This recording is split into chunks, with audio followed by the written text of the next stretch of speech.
Torian was pretty much a force before he was even born. He was born on Super Bowl Sunday, so he was bound for this.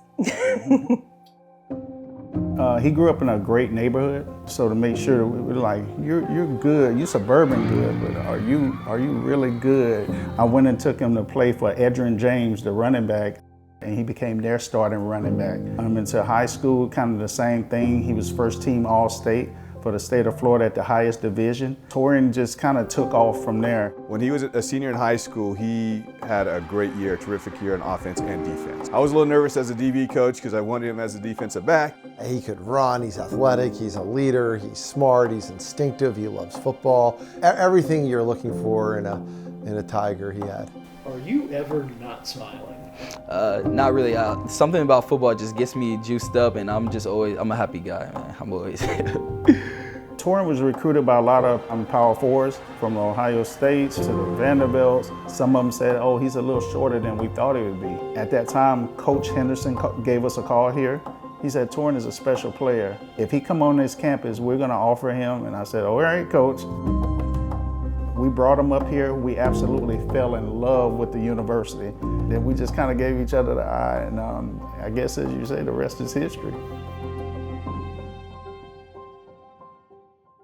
Actually, the start of that day, I actually didn't feel well. I just couldn't eat. I didn't really feel it. From that point, I was just like, okay, maybe it's just one of those days. Just took a nap, get ready for practice. I got to practice. Once we got to sprints, that's when I started feeling a little lightheaded. I still finished the sprints, I just kept going, but I was getting more and more lightheaded. We came together to break down, and I couldn't even really get up with my team. I was bent over trying to figure out what was really going on, because my head was just starting to feel a lot worse. So I got inside, I got to my locker, my head just started feeling worse. They tried to give me some fruit snacks, some water, and from there it was like the worst migraine I've ever had. It was actually Dave who came up to me. It was like, I think you need to go to the hospital, because if it was up to me, I would have just slept it off. Maybe the next day it would have been a lot better. That was probably one of the hardest things that I think I've ever gone through. I was sitting on my laptop in my room. He picks up the phone, and then he said, so how bad is it? And so immediately my ears perk up. The next thing I know, he's like, Ursula, no. He said, it's Torian. I saw Torian, he was holding his head a little bit, so I went over there just to go check on him and asked if he was good. And he said he was feeling a little dizzy. When something's not going his way, or if he's not feeling good, he usually pushes through it, as you can see on the field. I was really confused and concerned, because usually that's not the case with him. I get a text from our performance staff, and they weren't sure what it is, but they were taking Torian to the Princeton Medical Center and thought it might be dehydration. And things like that happen. The next call, really, it was pretty rare that they're going to airlift him to Penn Medical Center. They put me on the stretcher. I wanted to go to sleep, but they kind of told me to stay up because they didn't know what was wrong with my head. I don't remember anything from that ride. Once we got to Penn, my head, it just got way worse. They called my parents, and then they told me my parents were on the phone. I spoke with them. My dad just kind of asked. He said, are you all right? And I just, for the first time, really just told him, honestly, no, I'm not okay. And just then my heart fell, because Torian has never told me he wasn't okay in his life. So that scared me to death. Torian gave the phone away to Coach Hicks. He said, Mr. Roberts, I just want to inform you guys that we had to airlift him from Princeton Hospital to Penn Hospital. And as he's telling me this, I hear Torian in the background wincing in pain. You can just hear it. He very rarely ever complains about any pain. So that's where my heart just dropped, because it's like my baby he's in pain right now. He said they think it's a brain aneurysm. I said, a what? I just told Hicks, I said, do whatever you need to do to make sure this kid is good.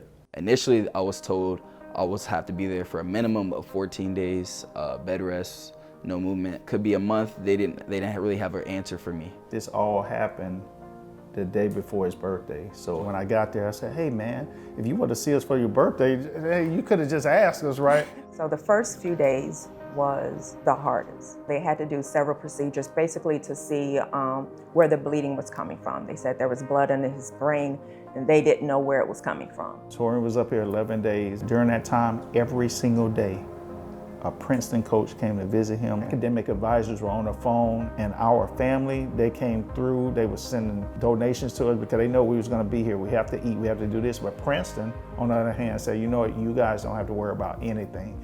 Anything you need, let us know. We got you. That was beautiful. It really made us know this is truly a family. You know, we spent a lot of time for the next bunch of weeks in the hospital with them. It's like every day, you're asleep or trying to sleep, but you're sitting on a couch in a hospital, not knowing if he's going to survive before his parents get there. You know, in Torian's mind, he just wanted to get back to school.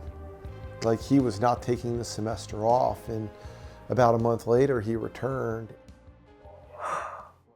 Well, the fact is, and they know who I am, I just kept telling them, we don't care about football from this point forward. All we care about is you being healthy. And I said, honestly, once you take a year off, right? I said, take a year off and just make sure you're complete. Hey, Dad, the doctors are telling me I'm fully healed, I'm good to go. I always brought it up to my parents like, oh, I think I'm fine. I think once I have my last checkup in May, I think I'm gonna be fine to go back. At one point, it did seem like it just wasn't gonna be for me to play in the next season, and I would have to wait a year. Those conversations were tough, but once I got the okay in May or June leading into the season, it was like just training to make sure I can get in the best shape I can to be on the field. Once I came back, I wanted to be like I never left.